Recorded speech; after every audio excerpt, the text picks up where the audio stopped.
Hello friends, I just recently received the Aerogarden sprout and I want to show you what's inside the box. The first thing to note is that the box is of excellent quality and well protects the device from possible damage. If you do not know, Aerogarden sprout is a hydroponic unit for indoor use. You can grow vegetables all year round with it. At the very top is the 3-pod kit, which we will look at a bit later. Next comes the device, on the side of which there is a setup guide. The Aerogarden sprout consists of 2 parts, the bowl and the light hood, which is also a base for the bowl. And the last thing we see here is the power adapter. All this is additionally packed in plastic to avoid scratches. The bowl has 3 holes for growing and a capacity of just over a liter.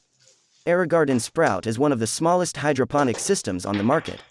The excellent quality of Aerogarden sprout is the reason why I included it in the top 5 hydroponic systems for your home. Let's take a look at the seed kit, and the first thing we'll see here is a guide on how to work with the seed pods. There are 3 pre-seeded pods in the kit.